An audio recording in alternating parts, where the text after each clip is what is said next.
하나님이 하십니다. 우리 옆분과 인사합니다. 참 잘 나왔습니다. 큰 은혜 받으시길 바랍니다.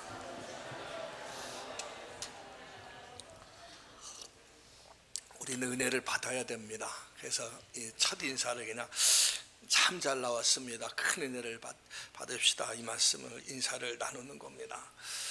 자, 오늘은 쉼을 얻는 생활이란 제목으로 좀 말씀을 나누려고 합니다.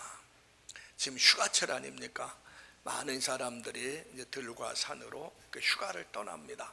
휴가 떠나는 목적이 있죠. 좀 뭔가 쉼을 얻으려고 휴가를 떠납니다. 근데 막상 휴가 갔다 오면 더 피곤해요. 그게 오늘 우리의 모습입니다. 진정한 쉼과 안식은 어디에 있느냐? 오늘 성경은 그 해답을 우리에게 주고 있습니다. 우리 인생은 만남의 연속입니다. 어떤 사람을 만나냐에 따라서 인생의 방향과 내용과 삶의 질이 달라집니다. 어떤 부모를 만나느냐, 어떤 친구를 만나느냐, 어떤 스승을 만나느냐, 또 어떤 책, 어떤 직업, 어떤 지도자, 어떤 종교를 만나느냐에 따라서 인생이 성공할 수도 있고 실패할 수도 있고 행복해질 수도 있고 불행해질 수도 있습니다. 그러나 그 어떤 만남보다 가장 중요한 만남은 하나님과의 만남입니다. 여러분들이 엘리베이터 타고 올라오다 보면 글이 하나 있죠. 인생의 방향은 하나님을 만나면 끝나고. 그러니까 삶의 목적과 의미를 모르고 삶을 사는 사람들이 하나님을 만나게 되면 삶의 목적과 삶의 의미를 발견하게 됩니다. 그래서 하나님을 제대로 만나면 영원한 인생이 달라지는 거예요. 그래서 우리가 신앙생활하면서 늘 이 물음을 던져야 됩니다. 내가 하나님 제대로 만나서 내 영원한 인생이, 내 운명이 달라지길 원합니다. 이 기도를 하면서 우리가 신앙생활을 해야 됩니다. 그래서 하나님과의 만남은 어떤 만남보다 중요한데, 염려 근심에서 해방될 수가 있고 죽음의 공포에서 자유함을 받을 수가 있습니다. 근데 이제 오늘 본문에서 예수님이 아주 중요한 말씀을 해요. 수고하고 무거운 짐진 자들아 다 내게로 오라. 내가 너희를 쉬게 하리라. 제가 대학교 1학년 때 신앙의 방황기가 있었어요. 모태신앙이지만은 1학년 때 신앙의 방황기가 있었습니다. 그때 방황기에 가장 마음에 와닿던 말씀, 이 말씀이에요. 수고하고 무거운 짐진 자들아 다 내게로 오라.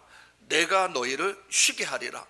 다른 어느 종교에서도 어느 종교 지도자가 이런 말씀을 한 적이 없어요. 너의 구원을 위해서 무릎이 닳도록 기도하라, 선을 행하라고 요구했지, 다 내게로 오면 내가 너희를 쉬게 하리라, 이런 말씀을 한 종교는 없습니다. 근데 우리 주님만이 수고하고 무거운 짐진 자들아 다 내게로 오라, 내가 너희를 쉬게 하리라 말씀하고 있는 거예요. 그래서 오늘 우리가 말씀을 들으면서 이 의미만 정확히 알면 우리는 정말 주님 안에서 참 쉼을 얻을 수가 있는 겁니다. 우리 예수님께서는 무거운 짐을 지고 삶을 사는 사람들에게 주님께 나오기를 원합니다.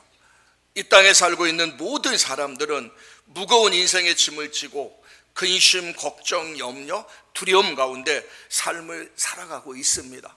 정도의 차이는 있지만은 누구나 다 짐을 지고 삶을 살아가고 있는 거예요. 오늘 우리 주님께서 수고하고 무거운 짐진 자들아, 이 말씀에 나옵니다. 여기서 수고하다는 단어가 있고 무겁다는 단어가 있어요. 의미가 약간 다릅니다. 수고하는 것도 나에게 짐이 되고 수고 때문에 따라오는 짐이 있고 무거운 것 때문에 따라오는 짐이 있어요. 여기서 수고하다는 단어는 코피아노라 하는 이와 같은 코피아우라 이와 같은 헬라어예요. 이 말의 의미는 능동형인데, 우리가 삶을 살아가다 보면 내 욕심을 채우기 위해서, 세상에서 성공하기 위해서, 더 많은 물질을 얻기 위해서, 높은 지위에 오르기 위해서 열심히 일하면서 노력하면서 생기는 무거운 짐들입니다. 그래서 피곤하고 지친 거예요.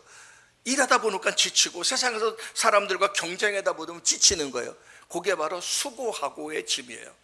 그리고 무거운 짐이라는 것은 포르티조라 하는 이와 같은 헬라어인데, 이건 수동형이에요. 내 의사와 상관없이, 내 의지와 상관없이 타의에 의해서 마지못해 억지로 나에게 주어지는 짐이에요. 그러니까 이 당시에 유대인들은 율법의 짐, 유대 전통의 짐입니다.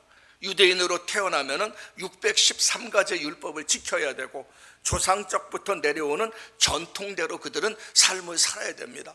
그것을 지키려고 그 전통 때문에 그들은 너무나 힘든 거예요. 그래서 예수님께서는 수고하고 무거운 짐진 자들아, 수고 때문에 오는 짐, 또 율법의 전통이나 또 그 유대 전통 때문에 오는 짐, 무거운 짐, 이 무거운 짐이란 개념이 뭡니까? 나를 누르고 있는 거예요. 내 인생을 누르고 있는 겁니다. 그래서 이것을 오늘날로 표현하면 그거예요. 예수님께서 수고하고 무거운 짐이라 이 표현 속에는요, 우리가 인생이기 때문에 어쩔 수밖에 없는 짐들이 있습니다. 죄의 짐이 있고, 가난의 짐이 있고, 질병의 짐이 있고, 걱정, 근심, 염려의 짐이 있고, 장래에 대해서 불안감의 짐이 있고, 인간이기 때문에 다양한 이런 짐들을 지고 우리는 삶을 살아가고 있는 겁니다. 그러니까 이런 짐을 지고 삶을 살아가고 있는 우리에게 우리 주님께서 말씀하는 거예요. 수고하고 무거운 짐진 자들아, 너희가 인생을 살아가기 위해서 너희가 짐을 지고 있는 자들아, 그것이 너를 힘들게 하고 너를 무겁게 하는데 짐 지고 있는 모든 사람들에게 오늘 주님께서 초청하고 있는 겁니다. 짐을 지는 자들에게 주님께 나오란 얘기예요. 혼자 짐을 지고 고생스럽게 삶을 살지 말고, 힘들게 삶을 살지 말고, 그 무거운 짐, 너를 누르고 있는 그 모든 짐을 짊어지고 우리 주님께 나와야 된다는 거예요. 그 오늘날 주님이 뭐라고 이야기했습니까? 수고하고 무거운 짐진 자들아 다 내게로 오라, 그리하면 내가 너희를 쉬게 한다 말씀했지 않습니까? 수고하고 무거운 짐을 가지고 주님께 나오면 주님께서 그 사람에게 참 쉼과 안식을 주신다는 얘기입니다. 그러니까 나를 누르고 있는 짐은 주님께 나오는 통로가 되는 거예요. 나를 누르고 있는 그 모든 짐은 주님께 나오는 통로가 됩니다. 아멘. 꼭 이것만 원리를 알면 됩니다. 지금 나를 힘들게 하는 모든 거 있죠. 물질의 짐, 또 질병의 짐, 다양한 짐들이 있지 않습니까? 근데 그것이 바로 주님께 나오는 통로가 돼요. 왜? 주님께서 나오라고 했으니까. 주님께 나오면 주님께서 쉼을 주신다는 거예요. 미국의 피겨 선수였던 스콧 해밀턴이라는 사람이 책을 하나 졌습니다. 행복을 위한 8가지 기본기입니다. 이분이 지은 책인데, 행복을 위한 8가지 기본기. 이분은 정말 인생에 무거운 짐을 짊어지고 삶을 살던 사람이었어요. 생후 6개월 만에 친부모로부터 버림받았습니다. 그리고 입양이 되었어요. 입양이 되었는데 2살부터 괴질에 걸립니다. 괴질에 걸리면서 병원을 전전하게 됩니다. 1997년도에 고환암 3기에 걸리게 돼요. 고환암 3기에 진단을 받고 또 이제 치료 과정 속에 치료를 받게 됩니다. 그러다가 2004년도에 뇌종양, 뇌하수체암 걸리게 됩니다.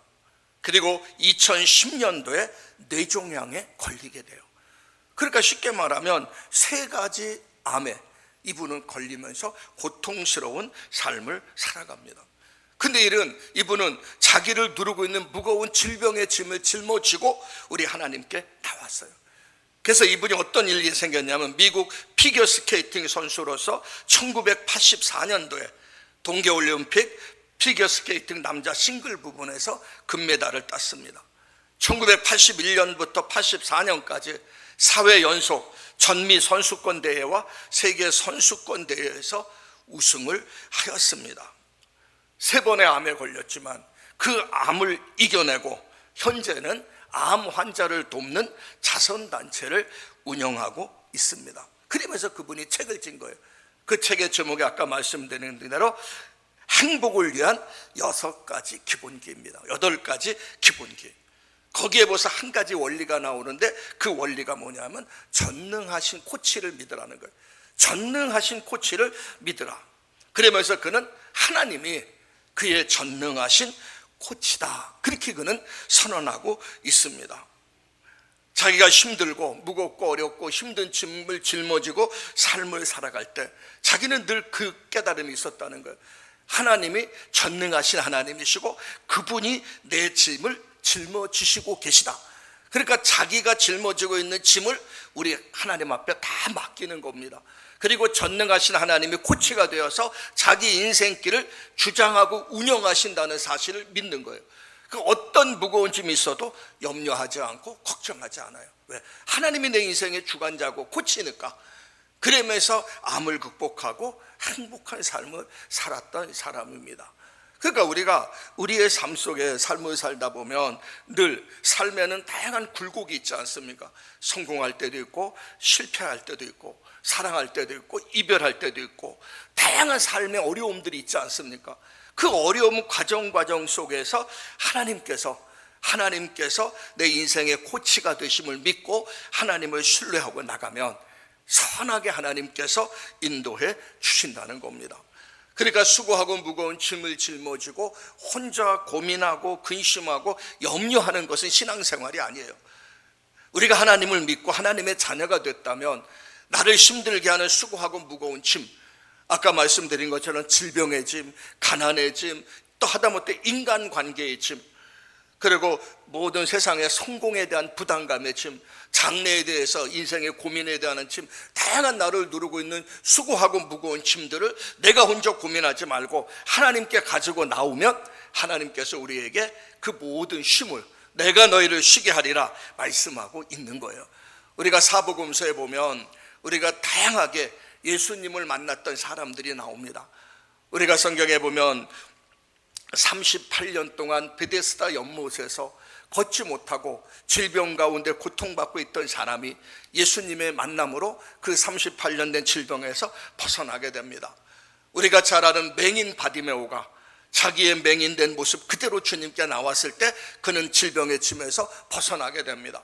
삶의 의미와 목적을 몰랐던 우리가 잘 아는 삭개오 같은 사람, 그는 물질이 최고라고 생각하고 세상적 성공이 최고라고 생각해서 수단 방법을 가리지 않고 물질을 끌어모았고 성공을 꿈꾸었지만 막상 많은 물질이 생기고 성공하고 나니까 그게 인생이 아니라는 걸 깨닫게 됩니다. 참 허무하다는 걸 깨닫게 돼요. 그래서 그가 우리 주님께 나왔을 때 참 인생의 행복을 느끼고 하나님의 사람으로 완전히 거듭나지 않습니까? 중풍병자도 마찬가지고 귀신 들렸던 사람도 마찬가지고 우리가 잘 아는 사마리아 여인 같은 사람은 5명의 남자가 있었지만 참 행복도 못 느꼈어요. 근데 그가 예수님을 만나고 난 뒤에 참 행복을 느끼는 사람으로 바뀌어지지 않습니까? 이 수없이 많은 사람들이 만약에 자기들이 그대로 짐을 갖고 있었다면 평생 그들은 짐에 눌려서 고통 가운데 살다가 인생을 마칠 겁니다. 근데 그들은 그 짐을 갖고 우리 주님께 나온 거예요. 주님께 나왔을 때 주님은 그들의 짐을 해방시켜 주시고 참 행복과 자유를 주신 겁니다. 오늘 우리가 말씀을 들으면서 오늘 말씀을 꼭 기억하시면 됩니다. 수고하고 무거운 짐진 자들아 다 내게로 오라. 내가 너희를 쉬게 하리라. 여기서 중요한 단어가 다 내게로 오라는 겁니다. 어떤 무거운 짐을 진다도 주님께 나오면 돼요. 그러면 주님께서 오늘 말씀처럼 다 쉬게 하십니다. 주님께 가지고 나오시기를 주의 이름으로 축원합니다. 이게 첫 번째 단계입니다. 그런데 우리는 여기서 끝이면 안 돼요. 오늘 말씀의 중요한 것은 두 번째 단계입니다. 두 번째 단계인데 오늘 본문 29절 말씀을 한번 읽겠습니다. 29절 같이 한번 읽습니다. 시작.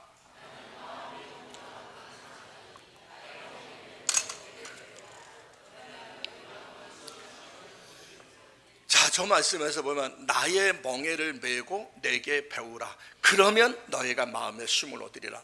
나의 멍에를 메고 내게 배우라. 이 말씀입니다.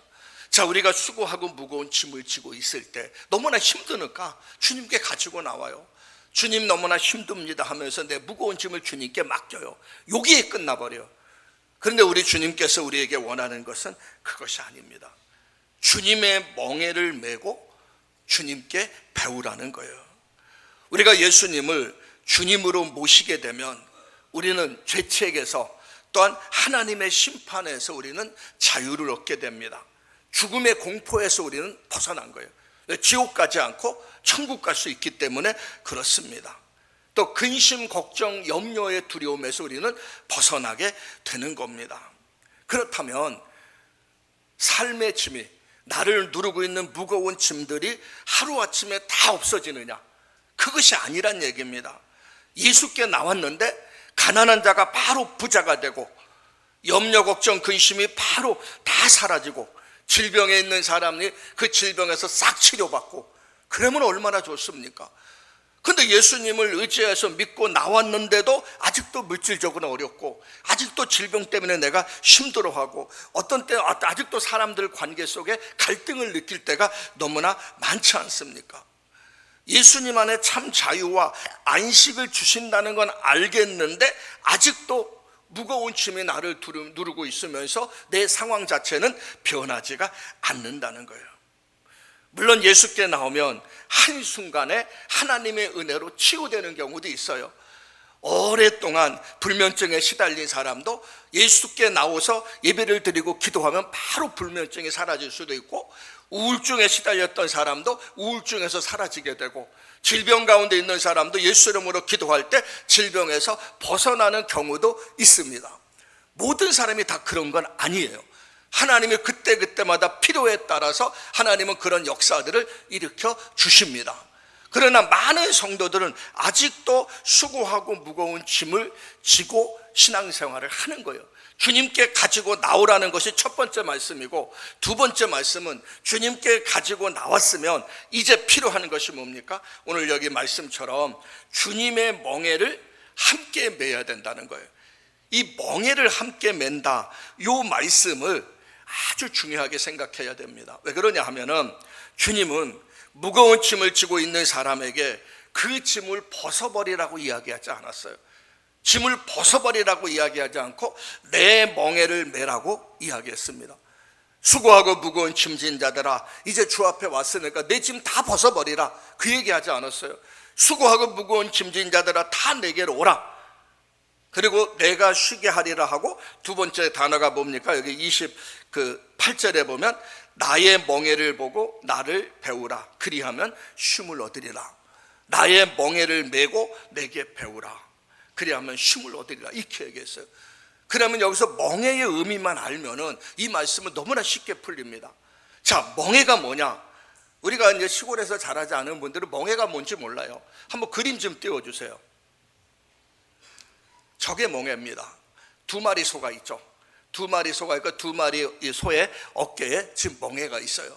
저 멍에가 있는데, 이 멍에라는 것은 그 쉽게 표현하면 그겁니다. 두 마리 짐승이 함께 밭을 갈거나 무거운 수레를 끌을 수 있는 틀이 바로 저 멍에입니다. 그 멍에를 매는 이유는 뭐냐면 짐을 가볍게 끌기 위해서, 짐승의 등이 상하지 않게 하기 위해서 저 멍에를 매는 거예요. 저 멍에를 메고 두 마리 짐승이 뭐를 끌고 가는 겁니다. 근데 이스라엘 그 지역에서는 항상 두 마리 소에게 멍에를 매게 합니다. 특별히 어미소와 어린소, 이렇게 두 마리 소를 엮습니다. 똑같은 어미소로 하는 것이 아니고 어미소와 어린소로 엮어서 어린 송아지가 밭고랑을 갈 때 바르게 걸어가게 하고 주인의 명령에 순종하며 행동하는 법을 가르치기 위해서 반드시 어미소와 어린 송아지가 그 한 멍에 안에 같이 그 밭을 갈도록 한다는 겁니다. 그러면 어미소와 어린 송아지가 있으면 실상 멍에를 끄는 것은 어린 송아지가 끄는 게 아니에요. 어미소가 끄는 거예요. 어미소가 끄는 것이고, 송아지가 함께 함으로써 두 마리의 소가 같이 끄는 것처럼 보이지만은 실상은 그 멍에를 끄는 것은, 그 수레를 끄는 것은 어미소입니다. 그럼 하나님께서 오늘 우리에게 말씀하신 것은 바로 이거예요. 수고하고 무거운 짐진 자들아, 다 예수님께 나와라. 그리고 모든 짐을 예수님께 맡겨라. 그리고 주님의 멍에 안에 들어와라. 그러면 주님께서 우리의 짐을 져주심으로 우리의 길을 인도하실 거란 얘기입니다. 그러니까 어린 송아지는 주님의 어미소에 있으면 돼요. 그래서 어미소가 가는 대로 따라가면 됩니다. 어미소가 멈추면 멈추고 어미소가 가면 따라가면 돼요. 그래서 어미소가 끄는 것에 어린 송아지는 저절로 가는 거예요. 그러니까 어린 송아지는 자기가 할 일은 없어요. 단지 어미소와 함께 멍에를 매면 자연스럽게 수레를 끌게 되고 밭을 갈구게 됩니다. 바로 이것을 지금 주님께서 말씀하고 있는 거예요. 그래서 우리가 매는 멍에는 나의 멍에가 아니고 주님의 멍에입니다. 그래서 우리가 수고하고 무거운 짐을 갖고 일단은 첫 번째는 주님께 나와야 되고, 두 번째는 예수님 안에 우리가 들어가야 됩니다. 예수님과 함께 멍에를 메고 걸어가야 돼요. 주님과 함께 동행해야 됩니다. 짐은 갖고 나왔어요. 근데 주님과 동행하지 않아요. 주님의 멍에를 같이 메려고 하지 않아요. 짐은 가지고 나왔는데 내 맘대로 가버려요. 그러면 참 안식을 얻을 수가 없습니다. 오늘 우리가 신앙생활하면서, 우리가 삶을 살아가면서 다양한 삶의 힘든 일을 있을 때마다 우리가 그래죠. 여러분, 어려움이 있으면 하나님께 기도하십시오, 하나님을 찾으십시오, 많이 얘기합니다. 그래서 나에게 무거운 짐 염려를 해방받는 비결은 하나님 앞에 기도하는 겁니다. 얘기해요. 그럼 들어요. 그 기도를 해요. 기도를 하는데도 여전히 나는 짐 때문에 눌려 있어요. 왜 그러냐는 것이죠. 주님께 가지고 나왔으면 주님께서 싹 해결해 줘야 되는데, 주님께 갖고 나왔는데도 아직도 나는 짐 때문에 힘들어요. 이유는 두 번째 단계에 안 들어갔기 때문에 그래요. 주님의 멍에 안에 들어가야 됩니다. 주님께 맡기고 주님의 멍에 안에 들어가야지 주님이 내 짐을 대신 짊어지고, 내 짐을 대신 짊어지고 주님이 끌어갈 때 나는 주님 옆에서 주님과 동행함으로 걸어가면 돼요. 이걸 안 하는 거예요.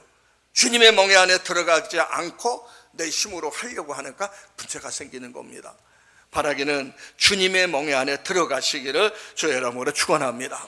오늘 주님께서 뭐라고 이야기합니까? 수고하고 무거운 짐진 자들아 다 내게로 오라, 내가 너희를 쉬게 하리라. 그리고 나서 바로 나는 마음이 온유하고 겸손하니 나의 멍에를 메고 내게 배우라. 그리하면 너의 마음에 쉼을 얻으리라. 그러면서 하신 말씀 있죠. 내 멍에는 쉽고 내 짐은 가벼움이라. 멍에란 단어가 무겁고 힘들다, 누른다 그렇게 생각하면 안 됩니다. 이 주님의 멍에는 어떻습니까? 30절에 보면 이는 내 멍에는 쉽고 내 짐은 가벼움이라. 이는 내 멍에는 쉽고 내 짐은 가벼움이라. 이 쉽다는 단어의 의미가 뭐냐면 편하다, 부드럽다, 유익하다는 겁니다. 주님의 멍에는 편하고 부드럽고 유익하다. 그리고 요 쉽다라는 단어가 하나 또 무슨 의미가 있냐면 몸에 잘 맞는다는 의미가 있어요. 쉽다는 개념은 몸에 잘 맞는다. 어차피 소는 밭을 갈아야 되는데 소의 몸에 꼭 맞는 멍에가 있어야지만이 소가 밭을 가는데 힘들지도 않고 짐이 되지 않는다는 거예요. 멍에가 꼭 맞아야만이 그 짐이 가벼워요. 멍에가 맞지 않으면 짐이 무겁게 느껴진다는 겁니다. 그러니까 우리가 수고하고 무거운 짐을 갖고 주님께 나와서 주님의 멍에 안에 들어가면 그 멍에는 나가 부담스러운 것이 아니고 힘든 것이 아니고 나에게 유익하고 나에게 꼭 맞는 것이다. 그래서 그 의미에서 쉽다 이렇게 이야기하고 있는 거예요. 그리고 두 번째는 가볍다는 표현이 나오죠. 내 짐은 가볍다. 이 말이 뭐냐면 우리가 주님의 멍에 안에 들어가고 있으면 내 짐 때문에 내가 쓰러지고 망하지 않는다는 거예요. 왜? 내 무거운 짐을 주님께서 대신 짊어지고 있기 때문에 나는 쓰러지거나 넘어지지 않는다는 겁니다. 우리가 잘 아는 사도 바울이 예수님을 믿고 하나님의 자녀가 됩니다. 인생이 바뀌어졌어요. 그리고 주님을 위해서 완전히 헌신한 사람이 되어서 주의 복음을 증거하기 시작합니다. 근데 사도 바울에게는 치명적인 고통이 있어요. 그게 바로 질병입니다. 질병인데 이 질병이 사도 바울의 사역하는데 엄청난 장애가 나타나게 됩니다. 그래서 사도 바울은 이 질병만 없으면은 정말 하나님 앞에 마음껏 헌신하고 봉사할 수 있을 텐데 이 질병이 하나님의 사역에 걸림돌이 된다고 생각을 한 거예요. 그래서 하나님 앞에 간절히 질병을 고쳐달라고 하나님 앞에 기도를 합니다. 3번이나 간절히 목적을 갖고 기도해요. 그럴 때 하나님께서는 사도 바울의 질병을 고쳐주지 않고 무슨 말씀을 하냐면 고린도 후서 12장 9절 말씀을 합니다. 내 은혜가 너에게 족하도다. 이는 내 능력이 약한 데서 온전하여 짐이라. 저 말씀을 해요. 내 은혜가 내게 족하다. 이는 내 능력이 약한 데서 온전하여 짐이라. 이 말의 의미는 뭐냐면 바울을 교만하지 않게 하기 위해서 늘 바울이 하나님의 은혜를 사모하게 하기 위해서 질병이란 짐을 바울에게 준 겁니다. 그래서 그 질병이 있기 때문에 바울은 더 낮아졌고 더 하나님을 의지하고 찾고 기도하면서 하나님의 힘을 공급받으며 그 사역을 감당할 수가 있었던 거예요. 우리가 삶을 살아가다 보면 어떤 경우는 자식이 무거운 짐으로 느낄 때가 있습니다. 어떤 사람은 물질이 무거운 짐으로 느낄 때가 있어요.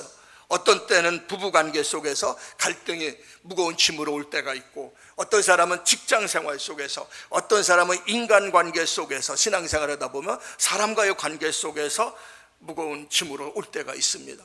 그러나 분명한 사실은 그것은 짐이 아니란 얘기예요.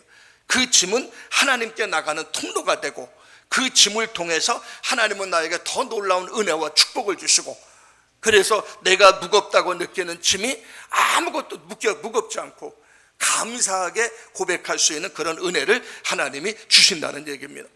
사도 바울이 질병 때문에 기도했고, 그 전에는 하나님의 은혜를 깨닫기 전에는 질병이 무거운 짐이라고 생각했는데, 은혜를 깨닫고 나니까 질병이 무거운 짐이 아니었어요. 이것이 하나님의 은혜고 하나님의 축복의 통로라는 것을 깨닫고 나니까 더 이상 질병 때문에 그는 기도할 필요도 없어요. 그냥 질병을 안고 그는 사역을 하면서 더 놀라운 은혜의 사람이 될 수가 있었다는 겁니다. 우리도 똑같습니다. 지금 나를 힘들고 나를 누르고 있는 무거운 짐은 나에게 그게 짐이 되는 경우가 있고, 어떤 사람은 그게 짐이 아니라 하나님의 축복의 통로가 되어서 하나님의 은혜를 경험하는 계기로 발전되는 경우도 있다는 거예요.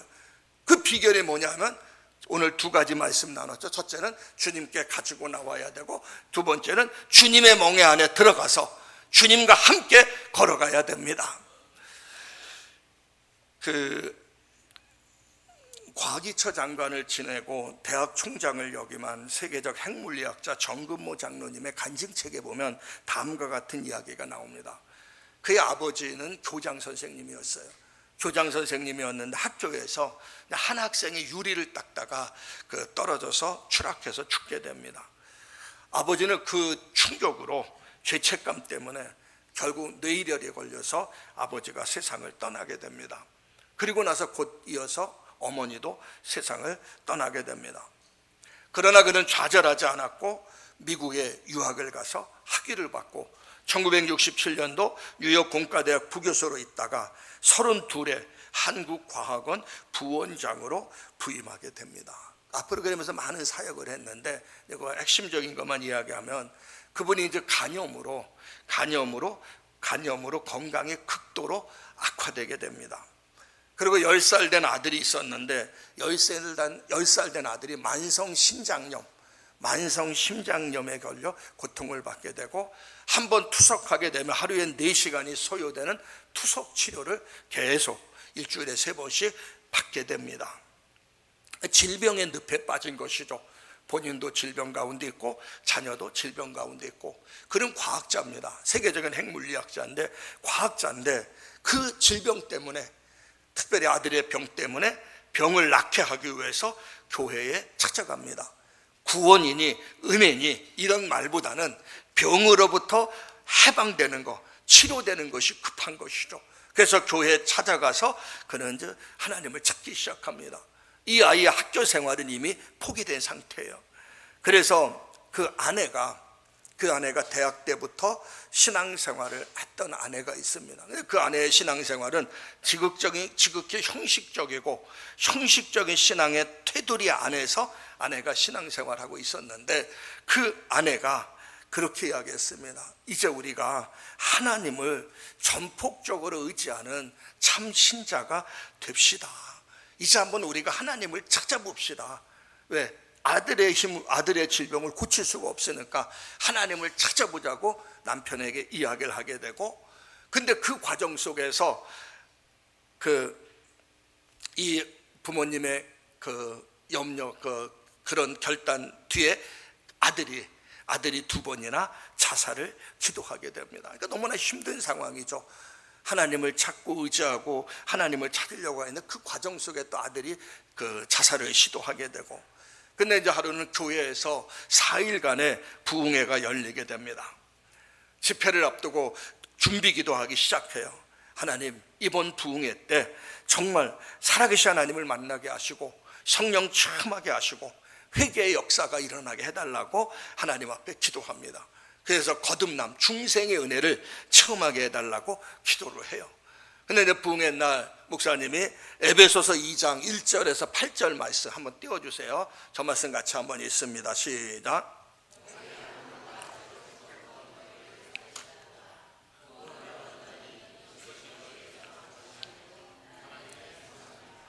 저 말씀이요. 저 말씀 본문을 갖고 설교를 하는데 저기 말씀을 보시면 허물과 죄로 죽었던 너희를 살리셨다. 과거형입니다. 구원을 얻었나니 이것은 너희에게서 난 것이 아니요 하나님의 선물이라. 저 말씀을 듣는 중에 갑자기 눈물이 주르르 흘리기 시작합니다. 밤 예배 시간인데 설교를 듣는 중에 눈물의 샘이 터진 거예요. 성령이 역사한 것이죠.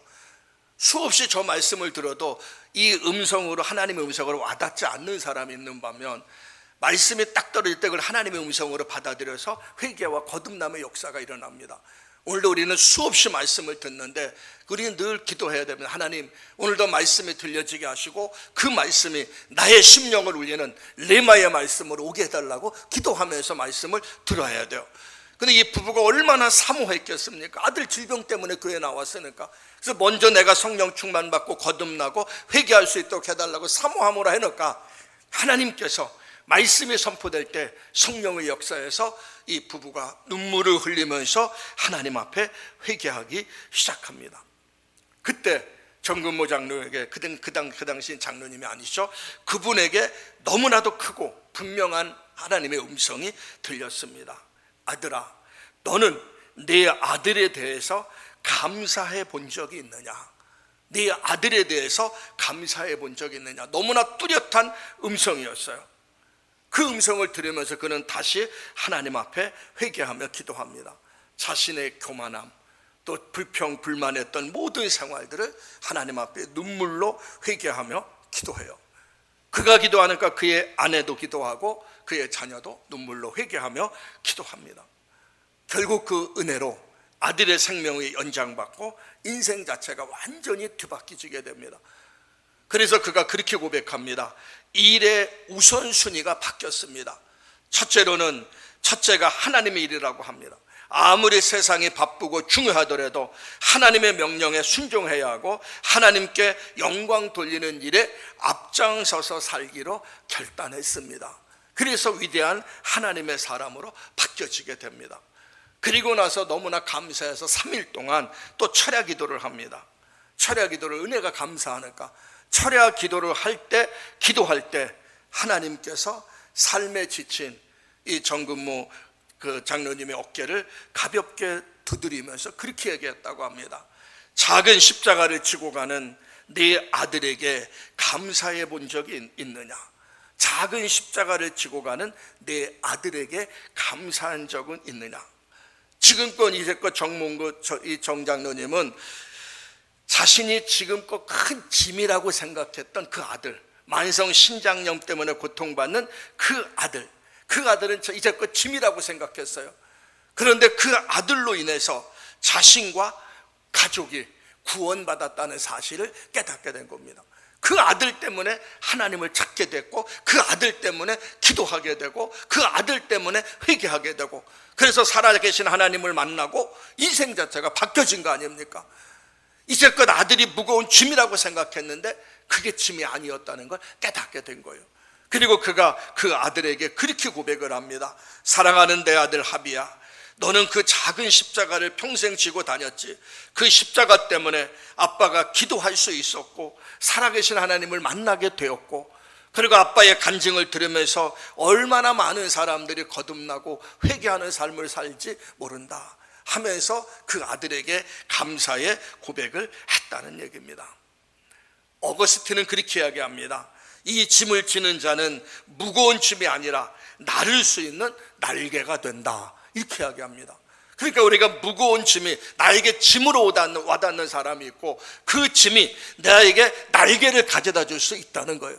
그 비결이 뭡니까? 두 가지예요. 첫째는 뭡니까? 주님께 나와야 됩니다. 혼자 짊어지지 말고 주님께 나와야 되고, 두 번째는 주님의 멍에를 매야 되는 것이죠. 그래서 나를 누르게 하는 무거운 춤을 통해서 주님의 은혜를 체험하는 저와 여러분들 되시기를 주의 이름으로 축원합니다. 이제 세 번째입니다. 29절 말씀을 봅니다. 29절 같이 한번 읽습니다. 시작.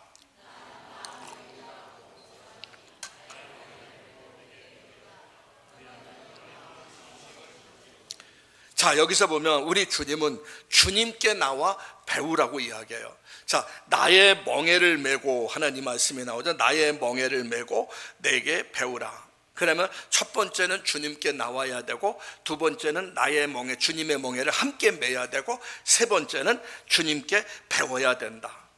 주께 나와라, 주님의 멍에를 함께 매라, 주님을 배우라. 그리하면 쉼을 얻으리라. 이렇게 이야기합니다. 내가 지치고 힘들 때 찾아가서 쉴 곳이 있다는 것은 축복이에요.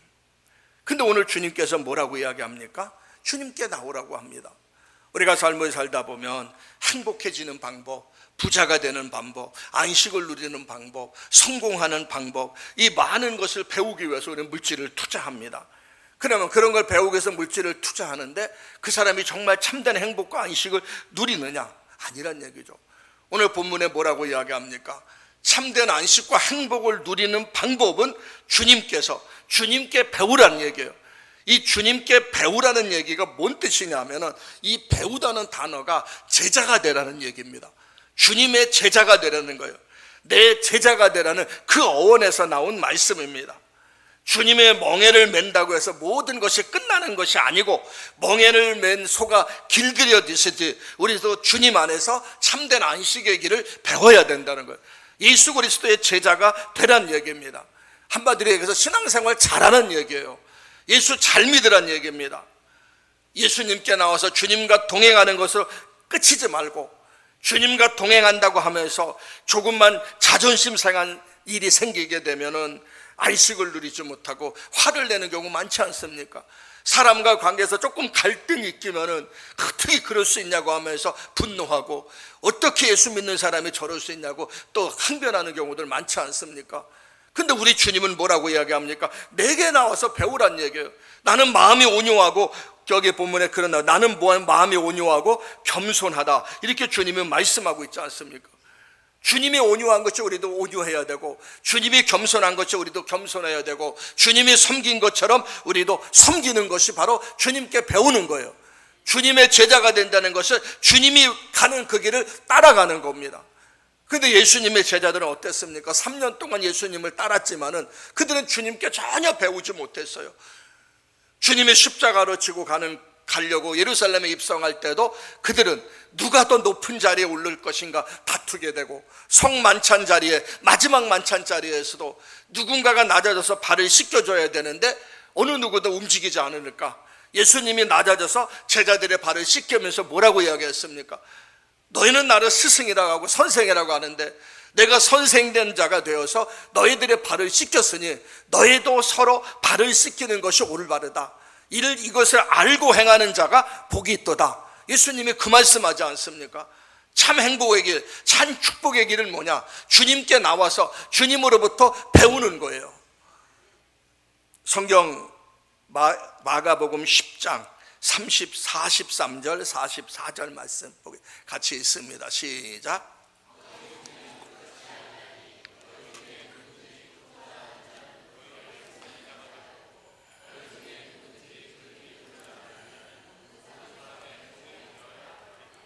저 말씀이 성경적인 말씀으로 끝나면 안 됩니다. 저것이 내 삶 속에 적용돼야 돼요. 예수님이 온유한 것처럼 나도 온유해야 되고, 예수님이 겸손한 것처럼 나도 겸손해야 되고, 예수님이 섬긴 것처럼 나도 섬기는 것, 이것이 바로 주님의 제자가 돼서 주님께 배우는 겁니다. 십자가의 멍에를 매지 않는 사람의 섬김은 수고가 됩니다. 그러나 그리스도의 멍에를 메고 섬기는 사람은 그것이 안식이 돼요. 그래서 우리가 교회 직분도요, 십자가의 멍에를 매지 않는 직분은 수고가 돼요. 힘들어요. 그러나 십자가를 지고 하는 수고와 헌신은 기쁨이 되고 즐거움이 되고 감사가 됩니다. 똑같은 거지만은 엄청난 차이가 나는 거예요. 오늘 말씀의 결론은 그겁니다. 진정으로 우리에게 참된 쉼과 안식을 주시는 분은 우리 주님이세요. 세상 어떤 종교도 어떤 지도자도 이 말씀을 한 적이 없어요. 수고하고 무거운 짐진 자들아 다 내게로 오라. 내가 너희를 쉬게 하리라. 그럼 우리가 주님 안에 와서 쉼을 얻기 위해서는 세 가지가 꼭 필요합니다. 첫째는 주님께 가지고 나와야 되고, 이때 가지고 나왔으면 주님의 멍에를 함께 메셔야 되고, 세 번째는 주님을 배워야 되고 예수님의 제자가 되고, 그럴 때 오늘 참된 쉼을 얻는다 성경은 말씀하고 있는 겁니다. 그러면 우리가 주님 안에서 참된 쉼을 얻는 아름다운 신앙생활 하시기를 주의 이름으로 축원합니다.